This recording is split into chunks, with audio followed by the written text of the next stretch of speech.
네, 오늘 주식 종목 리뷰는 요 나와 있는 3표 시멘트 한번 보도록 하겠습니다. 들어오신 분들 구독, 좋아요 한 번씩 눌러주시면 감사하겠습니다.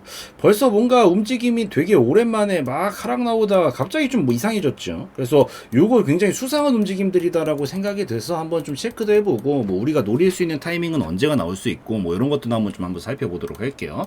우선 갑자기 뭐 이렇게 나오지는 않았겠죠. 당연히 이슈가 있죠. 뭔가 이 이슈를 토대로 어느 정도 이렇게 딱 한번 이 신호탄을 쏴줘야 된단 말이에요. 그래서 거기서 방향을 바꿔가지고 흐름으로 딱 출발을 시키면서 가야 되는데, 이번에 이슈가 좀 핫한 게 있어요. 그게 뭐냐면 이 시멘트, 레미콘, 뭐 건설 쪽도 마찬가지고요. 이번에 정부가 14년 만에 다목적댐 건설 추진을 한다라고 합니다. 그리고 이제 포스코 인터내셔널 같은 경우에는 요즘 우크라이나 재건 관련해서도 미 대선 쪽이랑 같이 뭔가 테마가 좀 엮이게 되면서 얘기들이 많이 나오고 있는데, 이 도로복구 사업도 진출을 한다 막 이런 얘기들이 나오니까 이 건설 쪽 그리고 뭐 시멘트 요런 쪽의 테마들이 되게 부각을 많이 받고 있어요.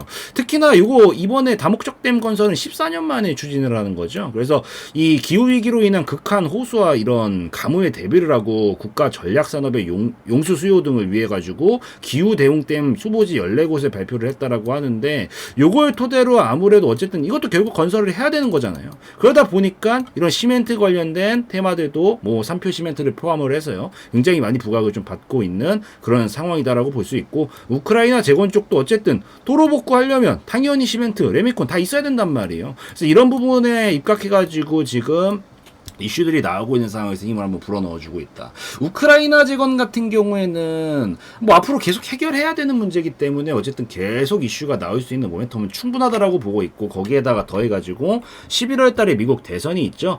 그 대선 때까지 지금 조금 더 이슈화가 많이 될 걸로 보이거든요. 어찌되었든 이 얘기가 계속해서 미국 대선에서 나오고 있으니까요. 그래서 그때까지 계속 모멘텀 바탕으로도 충분히 움직일 수 있다라고 보고 있고, 거기에다가 더해서 이런 다목적 댐도 하루아침에 건설이 되고 끝나버리는 게 아니잖아요. 뭐 한다고 해서 오늘 아침에 뚝딱 해가지고 그냥 돼버리는 게 아니란 말이야. 그래서 이 얘기들이 계속 나오는 동안 당분간 계속 강한 이런 변동성들을 보여줄 수 있으니까, 이런 이슈들이 있구나 판단하시면서 보시면 될 것 같아요.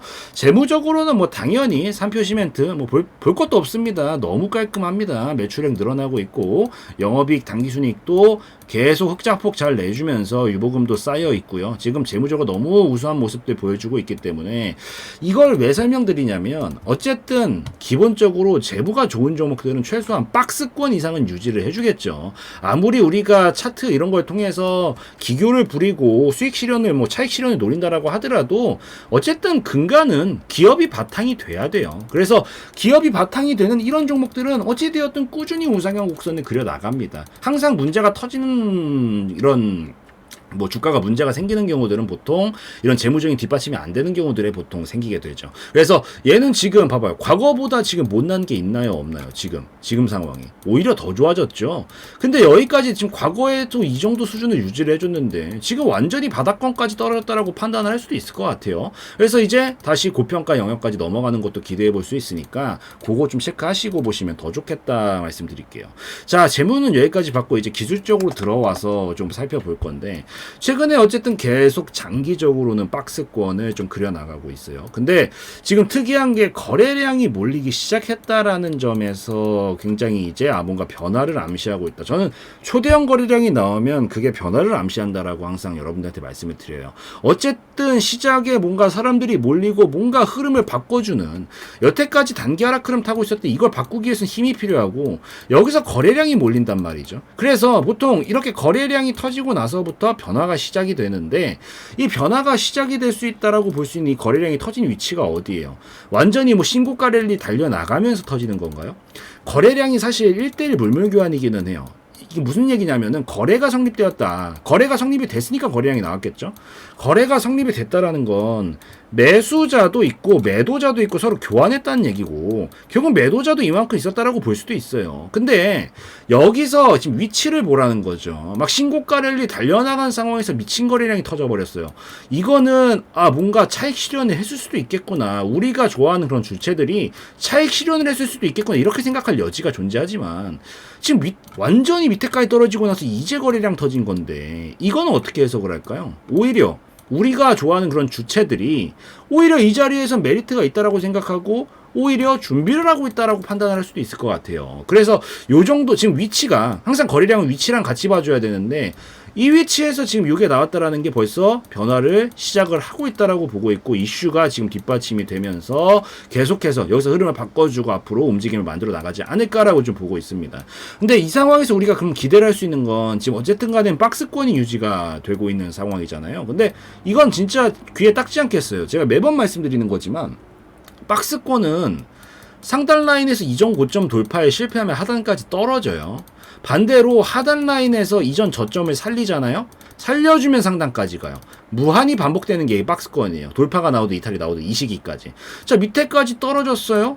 여기서 잘만 살리면 다시 우선 돌파는 그 다음 문제다라고 하더라도 여기까지는 도달할 가능성이 너무 높아지겠죠. 그럼 여기서부터 여기까지만 노려먹어도 굉장히 큰 폭의 수익을 먹을 수 있는 자리가 나올 수 있기 때문에 관심 있게 봐야 된다. 근데 무조건 그렇다고 떨어졌다고 바로 들어가야 되느냐? 그건 아니라는 거죠. 왜? 이탈이 되게 될 수 있는 가능성도 열릴 수 있으니까 이 가능성을 최대한 줄여놓고 리스크를 줄여놓고 시작을 해야 된단 말이에요.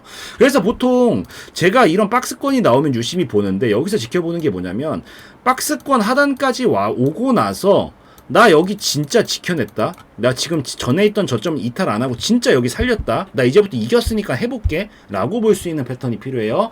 대표적인 3개. 이중바닥형 패턴, 삼중바닥형 패턴, 단순 박스권형 패턴.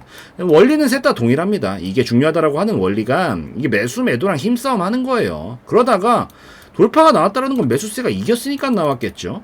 이게 나온 순간부터 여기는 매수세가 점령한 지역이 되니까 여기 저점 잡았다라고 하는 겁니다. 여기도 마찬가지 봐보세요. 잡아주고 돌파 나오니까 슈팅이죠. 여기서도 왔다 갔다 해주다가 돌파가 나오니까 슈팅이에요. 그러니까 여기서 이기는 이 그림이 나와줘야 된다. 근데 지금 그 자리가 어디예요? 여기서 하단까지 다 내려온 상황에서 왔다 갔다 하고 있는데 요거 지금 박스권 그리고 있잖아요. 왔다 갔다 하면서 여기 이상 확실하게 제껴주는 모습이 나와주면 여기 저점 이제 매수 매도 간의 힘겨루기를 통해서 완전히 저점 잡았다라고 볼 수 있고 이때서부터 강력하게 폭발적으로 터지면서 박스권의 상단 라인까지 도전할 가능성이 굉장히 높아지겠죠.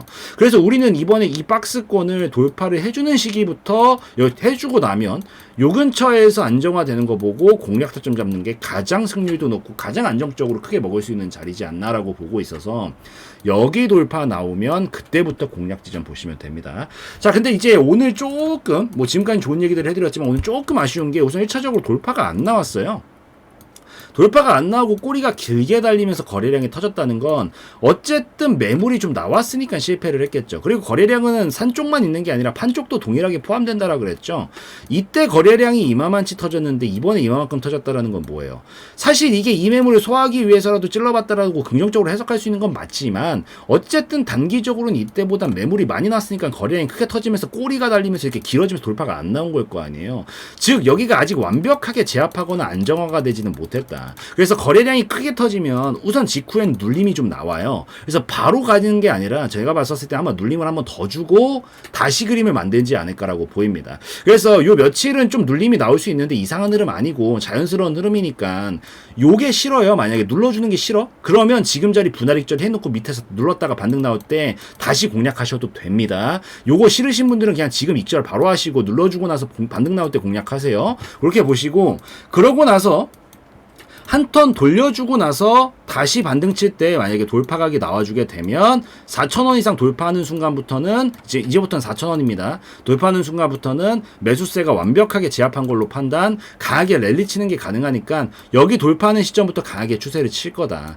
여기 돌파로 공략하시는 분들은 여기 확실하게 종가로 돌파하는지 보시고 나서 공략하시면 되고 조금 더 내가 손절 감당하더라도 조금 더 빨리 잡고 싶어요 하시는 분들은 눌러줬다가 반등 나오는 지점에서 공략하시되 손절은 짧게 잡고 보셔야 됩니다. 아직 방향성 정해지지 않은 시점이니까. 그래서 그거 기억하시고 목표가 구간은 4,000원 넘어가는 순간부터는 아마 한 6,500원, 7,000원까지는 직행할 가능성이 높아요. 원래 박스권은 항상 이렇게 움직이기 때문에 여기 돌파하는 순간부터는 그냥 마음 푸근하게 가져가시면서 흔들리지 마시고 6, 7,000원 사이 구간까지 목표가 잡고 끌고 가셔서 여기 오면은 익절 타이밍, 분할로라도 최소한 익절 잡아주시면 되고 분할 익절하고 나머지 본전에다가 걸어두면 이제부터는 뭐 크게 마이너스 돌아서거나 이럴 일이 없죠. 그 상황에서 추가 돌파가 나오게 되면 이제 신고가 랠리로 가는 건데 그때 볼 수 있는 지점이 이제 이게 하나의 파동이었기 때문에 이 정도 사이즈 넘어갔었을 때 2배 정도 파동인 7,000원 2배 잡으면 14,000원이죠. 혹시 제껴주고 넘어가면 14,000원까지 2차 목표가 볼 수 있으니까 요거 좀 체크하시면서 세부적인 디테일도 좀 보시면 좋겠다 말씀드릴게요. 자, 그래서 이 정도면 충분히 이해되셨을 것 같으니까 요까지 해서 설명드리는 걸로 하고 마무리 짓고요. 오늘 영상에서의 내용은 제 개인적인 견해였으므로 참고용으로만 보시라고 좀 말씀드리면서 마무리 짓도록 하겠습니다.